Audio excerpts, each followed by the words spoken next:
really appreciate you taking time out of your day to discuss your book. Oh, not at all. So your book came across my desk, and I thought, man, there's something really special and interesting with this story. So that's why I reached out.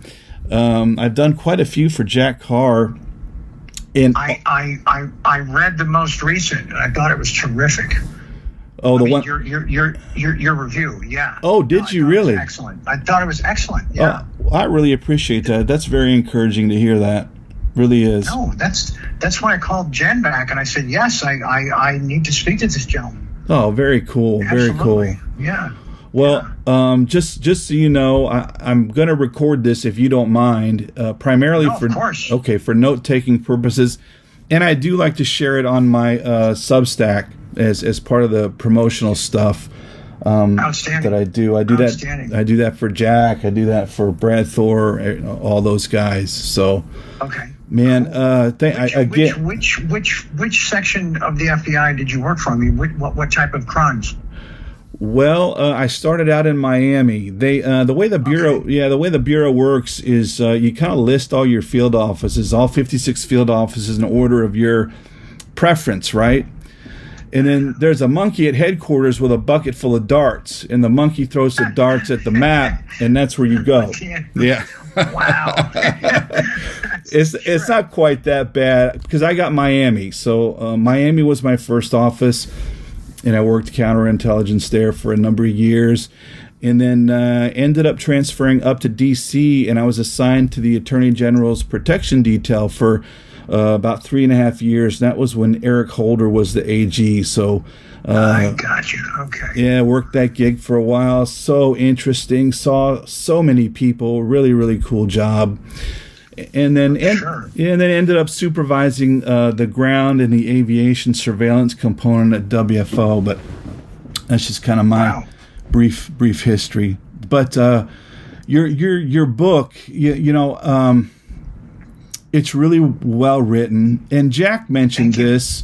You have a real ability to craft almost lyrical, a lyrical quality in some of your sentence structure, and I really thought that was cool. And one thing that really stuck out to me in terms of your phraseology that I thought was very artful and humorous at the same time. And you were talking about one of your teachers, and you said that like a dead rat, the word sorry limply tumbled from her mouth again. I thought that was so good. That was so good. Thank you. Yeah. Thank you. I didn't know how else to convey how ugly it was to hear it. Yeah. There was nothing. She wasn't sorry about anything. And it's and I really appreciate you highlighting the phraseology and because what I was striving for was to not be pedestrian, was to not rely on the stuff we've heard for years, just the common themes and I don't want to call them, it's not tropes, it's more just the phrases, like the cliches rather. Yep. And it's like somebody said, well, why didn't you like the pilot of Landman? And I said, because for the first 30 minutes, they turned Billy Bob Thornton into a cliche factory. Right. Yep. Mm-hmm. But then the show locked in for me. Yeah. Okay. But it was like I was just thinking about this guy is saddled with this writing and there was nothing original about it. You got a guy of his talent, and he's having to say stuff like that that we've heard 1,000 times, and it felt lazy, and so I didn't want my writing to come off as lazy. And I'll read other people's stuff, and they'll use the same adjective twice in the same sentence. That is a huge pet peeve of mine. Yep. And also, I was really a stickler with not starting. I think I did 5. I think there's 5 in the book. Not starting sentences with "but." Mm-hmm. Absolutely, because that used to be a kind of a literary rule, at least in school when I was a child, right? And that just went away, and it's kind of the go-to that everybody uses. But what really happened, I just felt like, whatever I could do to avoid that, and I just wanted it to sound for the reader to hear me, even if they don't know me, but to just get a sense that there's no question every word is coming from me. Because I rejected the ghostwriting thing from the first meeting I had with them. Good for you. I said, yeah. And the first meeting was a long time ago when I handed off, like I talk about in the acknowledgments, a sample pack of stuff that, they described it as not all of it is gold, but there's gold everywhere, right? Something like that. And so I told him, I said, look, I have no interest with somebody else, because then how am I going to, feel about that moving forward? That, okay, so I didn't actually write my book. I didn't write it. I told stories to a stranger. They went through their filter and came out on the page, and that person is starting sentences with the word I. And it's just like it felt counterfeit. It felt like it just that I would have regretted that forever. And also, what the other aspect that I would have been denying myself was, sitting down in front of a blank screen or a blank page and being challenged with that. Because it didn't matter how last night went. It didn't matter how much my editor really dug what I had just sent that I spent 2 weeks on. Suddenly none of that mattered. That when the next chapter had to be created, and so I really started looking forward to just what that took to just claw through all the doubt. Because there's so much doubt that creeps in this process. That is so interesting to hear you say that, because you would think that someone who has experienced your level of success wouldn't feel, and correct me if I'm misinterpreting, but would not feel imposter syndrome, so to speak. And writers, I write, all the writers that I talk to struggle with that. Like, maybe because it's, and this is your first book, correct? Correct. Yeah. Yes. So, very interesting that you say that, because that is something that is commonly felt by writers across the spectrum. And you know what? And I also commend you, because so many people in your position would kind of fall to the temptation of using a ghostwriter. But I'm telling you, it is so clear that every word in this book comes from you. And that also raises something else I was very curious about. So why did you spell dude D-O-O-D? There's got to be a story behind that. It's just the way I've always literally seen it spelled in my mind. Right. And then when people, like in texting, they'll write a long dude, like dude, and it's all these U's, and I hear it as dude, like dude, dude. I hear the U's. The U sort of works. I don't know. It's the U makes, in my mind, it sound like Jude. Right. And I don't know. I did that with fucking because I was trying to take the sting off of fucking. Right. And it doesn't. Fucking feels way more abrasive. Fucking just feels conversational and just sort of gets you to the next word a little faster, and cool. I thought the way, they spelled it on a pack of cigarettes 1,000 years ago was cool. Right. Yep. And so, and I said to them, I said, look, I'm not challenged. I'm not like, I don't have, like, I understand that these are incorrectly spelled. Trust me. But I'm not changing it. Well, I don't. I think it's more of a term of art, frankly, because good writers, they know the rules, and just in the brief few minutes I've been talking to you, I can tell you know the rules. Thank you. But being able to bend them in an artful way and still make it work, that's a skill. And right on. Thank you. That's not a criticism at all. I was just intrigued by why you chose to do that. That was interesting to me. So, hey, one thing that I thought was kind of cool right off the bat. So your father's from Dayton, right? Correct. Yeah, me too. So I thought that was pretty cool. That? Yeah. How about that? It's the reason I got stuck with the Reds. Yeah, right.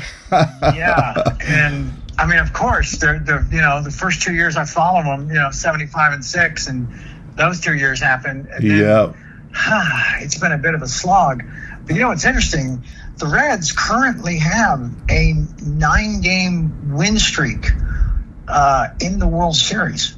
Oh, really? Well, see, I haven't even been I haven't followed them in so long. I mean, my dad took me to a couple of Reds games in Cincinnati when I was a kid. But right. you said something in your book that I thought was, I actually kind of re-sparked that interest. You said what baseball is really all about, the dreams it inspires. And I really hadn't thought about it in that way. But I thought, if I look at it from that perspective, the game takes on a whole different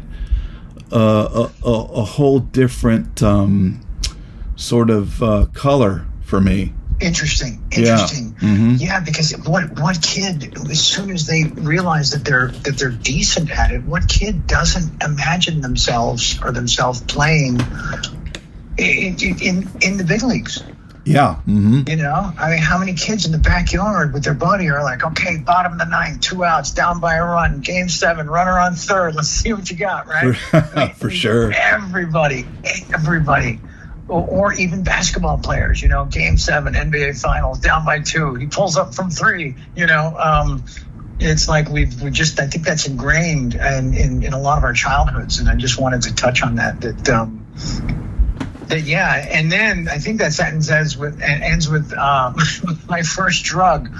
I know. Yeah. I'm hooked. My first drug. Yeah. Yeah. Interesting. Yeah. No, I love the game. I love the game, and it's interesting. People always say, so you must love going to the game, and I say no, I despise going to the game because it's a double-edged sword with Major League. Really thrilled and proud of that film and love how it's been multi-generational and all that stuff. Right. But I spend the whole game, when I'm at a game, staring at my hands because I'm signing stuff, or taking photos, or people just screaming. Like anytime the pitcher's getting lit up, my whole section is yelling for me to go relieve him. Right. And it's like it's flattering.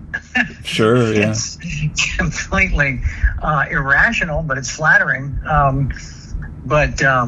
But yeah, and I don't think, especially these days, I don't think baseball can be presented any better than it already is on television. Yes, 100%. And then when I'm at a game, I spend it like if I happen into a nice luxury box, and then I'm just in that box watching it on television.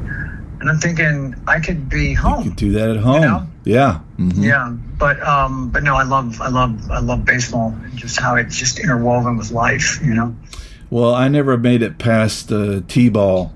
So that kind of is, as far as my aspirations went, was T-ball. Did you play football or basketball, or were you a wrestler, or did you do sports minded? No, I wasn't so much sports minded. I did enjoy soccer. Played soccer when I was a kid. Track. I did some cross country stuff in junior high school. Yeah. So more not so much the team sport, and then I got into martial arts later too. So the team sports I was never all that drawn to, but some of the other kind of solo sports I really gravitated toward. So that's interesting. Yeah, that was kind of my path. But let me ask you. I'm very curious what your process was in writing the book. I mean, in terms of, is this something that you sat down and you plugged 8 hours a day into it and completed this project in 4 months, 5 months, or what exactly was your process? I wish it was something that linear. I wish it had been something that organized. No, I was living with both of my sons, Bob and Max, and I didn't have the luxury of a consistent, other parent, i.e., their mom, right? That to get these scheduled breaks, or like a normal custody schedule, right? Right. Because she was having her own problems with substances, and I'm not talking out of school. She's given interviews about it. Well, that was in the document. That was in the documentary, right? Yeah, exactly. Yeah. And so I could never really plan the day according to like a schedule I needed to create. It was always at the mercy of whatever that day's chaos brought was what I had to work around. So yeah, it was, and when it wasn't that, the building that I'm still living in and wrote the entire book in has been under construction for almost 2 years now. They're doing upgrades everywhere. So when it wasn't her stuff, it was a banging hammer or a saw or a power washer or the workers, singing. And it just got to the point where this is the universe basically telling me, all right, we didn't think that just writing the book part was going to be challenging enough for you. That's right. So we're gonna dump all this additional shit in your lap. But no, I would sometimes the only quiet time would be from 10 p.m. until 3 in the morning. But then I got to get up, get them to school, get that whole thing going. So yeah, no, it was there was a lot of it was like an obstacle course, and I don't know, maybe it touched something. Maybe it just inspired like that to overcome that stuff gave me more motivation. I read stories about other authors that like had a cabin in the woods or a beach house or something. It was just like so jealous. So jealous. That rarely happens. I think it's a more of a metaphor for life. It doesn't matter. It doesn't matter what you're trying to achieve. There's always going to be obstacles. Life is always going to throw these things at you. Nothing is. We wish that things were much more predictable, but I think that's why successful people like you, the difference I think is that you persevere through those obstacles. You don't give up. You don't quit. From reading your book, I think you got that from your dad, and really, I think so. No, you're right. You're right. Yeah, that whole thing about oh God, I've forgotten them. It was like always show up or keep. It's like shit, my bad. It was no matter what. Yes, no matter what. That's exactly right. No matter what. Yeah. Yeah, and that's interesting. Yeah, I guess I did just subconsciously draw from that. Yeah, absolutely. Yeah, because there's that cool line during Apocalypse. Dad brought no matter what to the jungle. That's right. I thought that was so. That's inspiring, and frankly, I think your book, in large part, is it's a real sort of an ode to your father as well. So much, in particular, the instance where you had already made a commitment to the Grizzly movie, and then Karate Kid came along. And the advice your dad gave you, I thought, was gold. I thought that was priceless. Yeah, I think so many people need that lesson. Imagine hearing that as a 17-year-old. Because I hadn't worked yet. because I still hadn't gone to Budapest to do the first job. Right. And then the Karate Kid at the time was the biggest script in town, biggest thing going. Everybody was clamoring for it. Mm-hmm. And then when I found out, holy shit, I'm the guy, was like, whoa. It's actually really good that it didn't happen. And I've talked about this on a few podcasts recently, just that I would not have been ready. Right. Mm-hmm. Because Ralph had a few pretty complicated films under his belt already, and had already dealt with a decent amount of recognition and success, and so he was teed up for that, you know. Well, that's gracious of you to say. I just, man, frankly, I really think that you would have been better in that role than Macchio. I've never been a huge Macchio fan in that particular role. I just felt interesting. Wow. Well, wow. I just felt like somebody that was edgier, in my humble opinion, somebody that was, you know, a little edgier, a little bit more street maybe, would have made a much more interesting character. And I just didn't feel like Macchio carried that.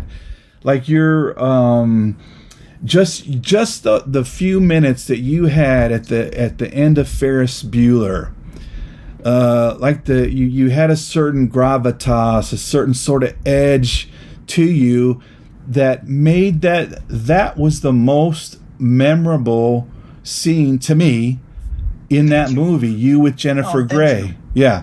Thank you. And there's some pretty fun stories around that whole event, you know. Yeah. And you know, it's interesting, I saw a rough cut of the doc, and I saw how brilliantly the director, Andrew Renzi, had crafted that whole sequence about giving that job, and about the Michael Jordan stuff, and about just everything that happened inside that one pocket of time, you know. And I said, okay, I'm not going to put that in the book because it can't be presented any better. And I said that to my editor, and she says, what are you talking about? She said, what are you talking about?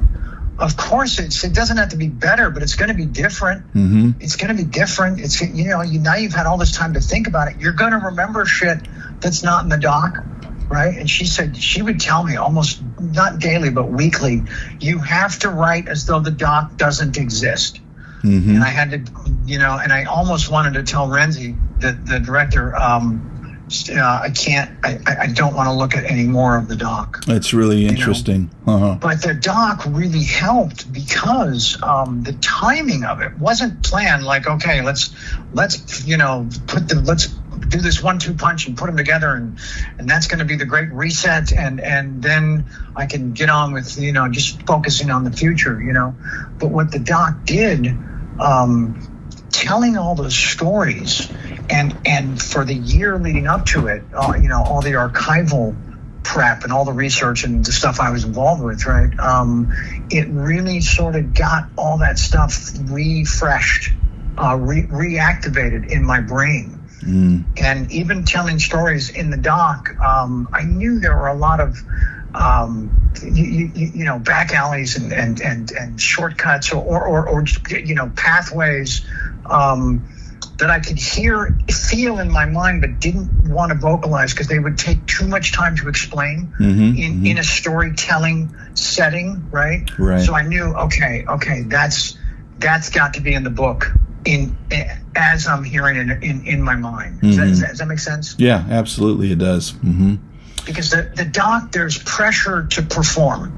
You're on camera, you're telling a story, you got to keep the audience engaged, right? You got to have a beginning, a middle, and an end. Mm-hmm. And writing the book was like, okay, I can settle in. I can settle in and say, all right, I think I have a week to write this. I think I have 4 days. I may have to, you know, it took me 3 weeks to write the Apocalypse stuff, you know. Really? Oh, yeah. No, I really spent, and half of what's in the book is that chapter was originally twice as long. Oh. And I was like, all right, let's just get to the stuff that was transformative, you know.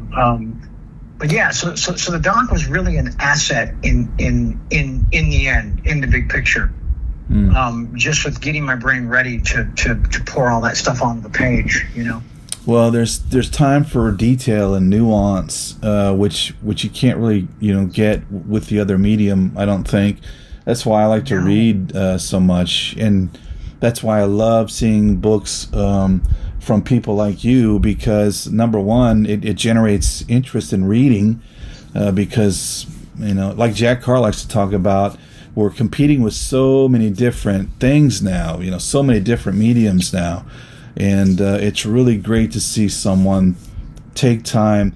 And there is so much in your book. It's like impossible. It's going to be impossible for us to sit down and really go over all the details in your book. So much more detailed. I think much more in depth, and in many ways, I think much more moving than the documentary. And let me skip, and I want to be respectful of your time, but one of the lines that really moved me more than anything else was in chapter 54. You're talking about your decision to be sober, and your daughter Sam being the impetus for that. And you say, Sam wasn't my final straw, she was my first harvest. I think that is such a profound and poignant statement, and something that wasn't in the documentary, unless I missed something big. I don't remember that phrase. The story was there. The story was there, but not that phrase. Yeah. Yeah, and I'm literally like looking up things about farming, because I've never farmed. Right. You know what I'm saying? And that's just it's not being a cheater.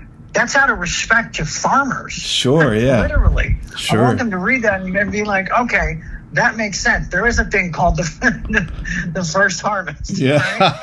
Right? And so, just that's the thing I'm talking about. The attention to detail, and thank you. I don't know where some of that stuff came from.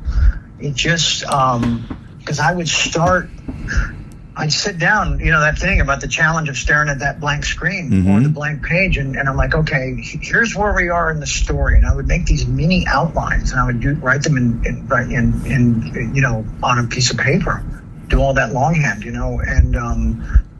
and then I would then edit that.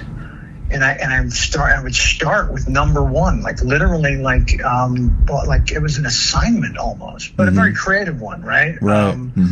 But sometimes the first sentence is so important to me. The first sentence of a new chapter, it's like there's one where, after that OD, and I'm in the hospital, and I'm like, okay, what do I hate most about hospitals? It's the lighting. I fucking hate the lighting in hospitals. They need to change it. Yeah. And I get that they need to see everything clearly. It's not for my comfort. However, it's the worst. It's lighting as bad as an airplane bathroom, right? Right. And so I didn't read a lot of this gentleman's, a lot of Brett Ellis's books, right? But there was a line that struck me from Less Than Zero, and I think it's the first line in the book, and it's something like, in LA, people can't merge on the freeway, or no one knows how to merge on the freeway in LA. It's something very close to that, right? And I thought it was such a cool start to a book, right? And I thought, I want to honor that. I just want to honor that, and maybe he'll feel the similarity. Maybe he won't. Maybe he won't even read the book. Whatever. But that's why that chapter starts with "Nobody looks good in hospital lighting." Those first sentences are so important. The first, aren't they though? The first paragraph in the book. The first. These are all so important. To grab the reader, to fix their attention, especially with all the other stuff that is competing. And your book does that. Your book accomplishes that. Like the point I really want to make is how well written your book is, and I really, really hope that there's more to come. I hope that you continue in this craft, because beside your abilities in your obvious abilities with acting and so forth, I think you really have a talent when it comes to writing as well. And one thing, that's so great to hear.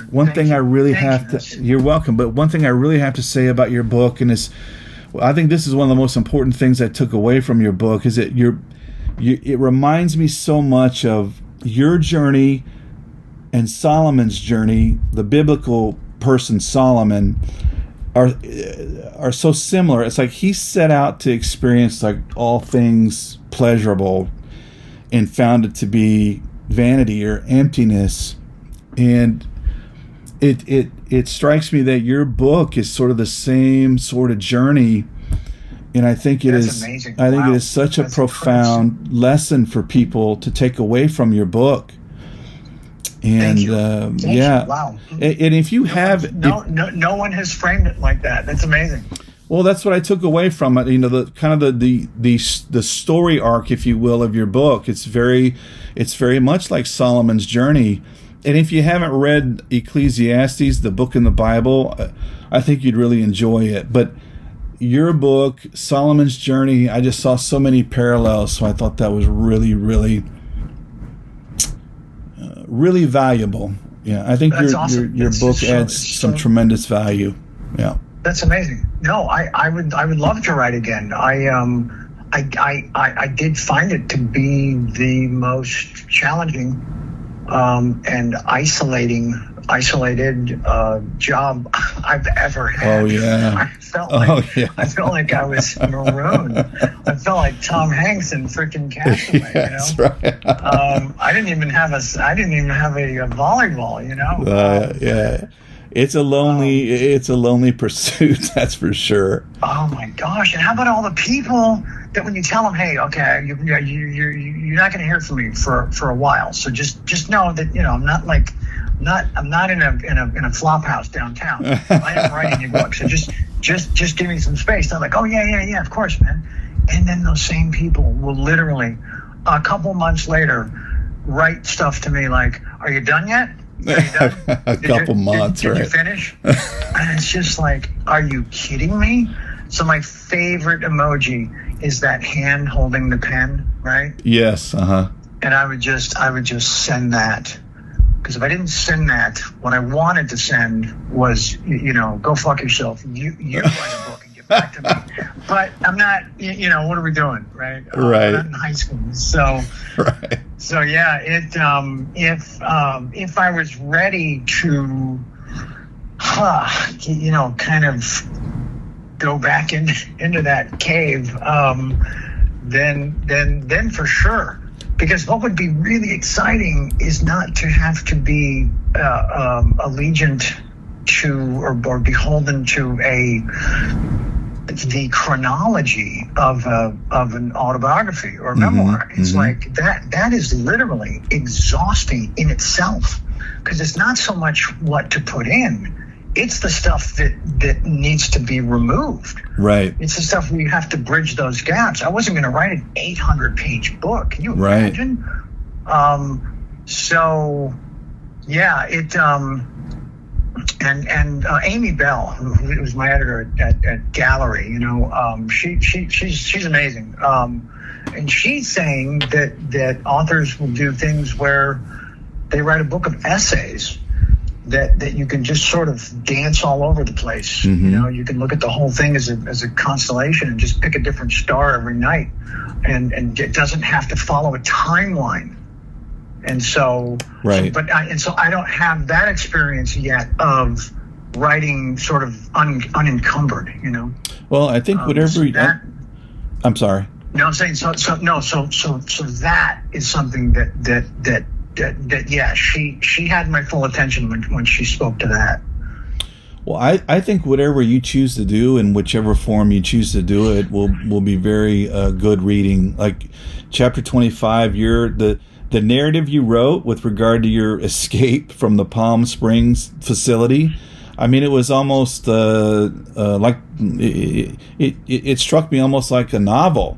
I mean, the sequencing, the language, the way you carried the interest all the way through was almost like novelic in that chapter. So I think whatever you seek to do, I think people are going to be really interested in reading it. Look, I don't want to go way over on time, but I would like to ask you one more thing. And it's in your epilogue. You say, I wear a Timex and drive a Cadillac. And I'm just curious about what message you're trying to convey with that phrase. That is just about getting reconnected to just the simpler stuff. Mm-hmm. You know? Yeah. And it is actually verbatim. I mean, it's all true.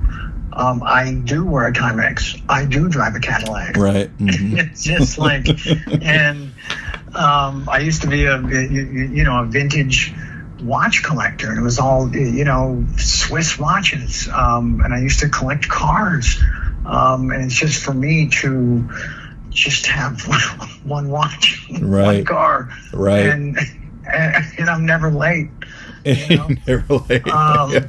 And it's like having all those fancy cars and all those watches. I was never on time, and I was always too drunk to drive. I mean, right. What the hell, right?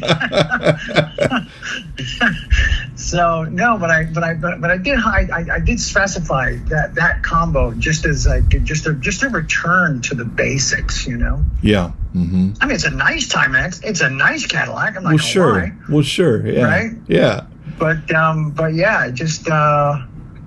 I don't know. I think I'm just very traditionally red, white, and blue at my core, you know, and not ashamed to honor that, you know. No, and I think that is also very apparent. And I think that came through in your the way you and Joe Rogan respond to Charlie Kirk's assassination. I thought that was I thought. You know, when other people were saying, horrendous things, you and Joe were very respectful, as any decent human being should be, right? Right. And I think you guys handled that superbly. Thank you, Thank you. We didn't know we were in a vacuum. You know, the world was happening outside. And sadly and unfortunately, that was happening. But we're there, just talking about a bunch of stuff, and I literally said, I don't know if he left it in. I said, "Hey, I want to take a bathroom break, and then there's just a couple of things that I want to get to." And he says, "That's fine. You know, we could wrap it up here." I said, let me hit the bathroom, and then we'll come back. And it was during that bathroom break that we found out. Yeah. And Joe said, we have to talk about this on the air, and I said, we absolutely do. And I just let him really take the lead on it, you know. Yeah, he left that part in, and then you guys came back. Oh, he did. Okay, okay. And then you guys came back in. I don't watch the podcasts after I do them. No. just for the record. I mean, I feel like I kind of like maintaining the memory of it from my point of view. Yeah. You talked about that with Jack. Yeah. Oh, I did. Okay. Yeah, good. That's right. Yeah, and he doesn't watch his either. Yeah, I thought that was interesting. Because it is true. Like if you have the experience in your head, but then you sort of adds an alloy if you watch if you watch yourself do it. So because you're always nitpicking. I know I do it all the time. Nitpicking. I should have said this, or my vocabulary could have been better here, or whatever. Yeah, sure. Yeah. Oh, that's the word I was looking for. Oh, that's the shirt I should have worn. Yes. Oh, that, you know what I'm saying? Yes. Yeah. Yes. And then you're kind of giving away the original memory of it. You're kind of letting it go through their filter to. I don't want to say it pollutes it, but it doesn't enhance it. You know. No. Well, look, Charlie, I could talk to you all afternoon, but I want to be respectful of your time. Red Dawn, man, what a tremendous movie. I mean, it's really, really formative for me as a kid. You know, I mean, Red Dawn was the best thing since sliced, bread back then. And that's amazing. All your filmography, thank you. Just, you've. I mean, what can I add to what hasn't already been said? So. You've touched on a few things that everyone else has just glossed over. So good. So you're already adding. Good. You've already added, rather. Yeah. Good. That was my hope. That. Yeah, that was my hope. Nobody has spoken about, because I think you were specifically speaking to the diary that's in there, or the journal. I said I didn't put a journal in there, but if I had, because I wanted to write in the first person. I wanted to write it like as it was happening. I wanted to give the audience an experience of what AA feels like the first time you walk into it, what rehab feels like the first time you're there. And I really wanted, and the only way I could do that was in present tense. Well, I couldn't do it in past tense. I thought it had to be first person, you know. I thought one of the really powerful lines in there where you were talking about, well, what if I'm not quoting, I'm just paraphrasing. What if you meet the sober guy and you don't like what you see in the mirror, that you don't like this sober person? And exactly. I read that and I was like, wow, that's an interesting perspective. Right? I mean, thank you. That's the shit that they don't talk about in those rooms. Right. Inside that cult. There, I said it. And yes, you can friend it. Okay, sounds good. Yeah. No. I had a really smart therapist years ago, and he said, AA is a place that some people pass through and others wind up. Yeah. And and it's like I talk of one of the themes in the book, it's not a one size fits all. Right. Shut up and eat your mango. I mean, right. But then I have gone out of my way to make sure that people know I'm only talking about my experience. I'm not recommending anything to anyone. Right. If AA has saved your life and is keeping it wonderful, don't change a thing. Well, and it has, I think, for so many people, but of course, that's amazing. I'm just not one of them. Right. Well, if it's working for you, then it's working for you. Exactly. And congratulations, by the way. I think, excuse me, it's 8 years sober, so that's a tremendous accomplishment. It's next month, Next month. Thank you. Okay. Thank you. That's nice to hear. Yeah, it's Cassandra's birthday. Jesus, and that just happened accidentally. Yeah, you mentioned that in your book. December 12th. Yeah, December 12th. Right. And it's interesting because I only say happy birthday to two. No, I say happy birthday to 3 people in the book. Yeah. Myself on my 30th when I got married, right? Yeah. My dad when I drank the beer at Nick's on the 1-year anniversary. Yep. And Cassandra in the final line. How about that? I was sorry to cut you off. I was sending a message to all my other kids. Seniority has its benefits. Right. She was the first. She was the first. Life is just there are interesting synchronicities sometimes. Providences that occur, I think. At different points, and I think those were probably instances of that. Of course. God, kind of poking us, tapping us on the shoulder, and saying, I'm involved, and I'm watching, and I'm working through your circumstances. So interesting. Yes, and you utilize as many messengers. Many messengers in all different forms, shapes, and sizes. Yeah, it's a trip. It is a trip. I guess the trick is just being able to pay attention. Being able to pay attention when they show up. Yeah. Absolutely. So, and it's really good talking to you. I mean, just a pleasure speaking with you. And, likewise. And, likewise. Thank you. Yeah, hopefully we stay in touch. And man, if you got another book project, I'd love to read it, or what, any other writing project you've got going on or whatever, would love to read it. I will keep you posted. Sounds good. All right, this has been terrific, and thank you for everything that it's I can tell just instantly, like, how much the book mattered to someone, and I can tell that it really landed with you. Absolutely. It really landed, yeah. And I didn't, really, honestly. Such a great compliment. Thank you. I didn't expect it to, because I've read other, I hate to, celebrity books before, and Sure. not been all that impressed. But this is not just another celebrity book. That's for sure. Amazing. Mm-hmm. That's for amazing. sure. Thank you. Well, you're very welcome, and thank you for taking the time. Not at all. My pleasure. All right. Well, you have a great day. I think you're 3-4 hours different than me. So. I am. Yeah, I got to run upstairs and do a Zoom. So. All right. Well, thanks again. You have a great day. Likewise. Take care. Yeah. You too. Bye bye. Okay. All right. Okay. Bye bye.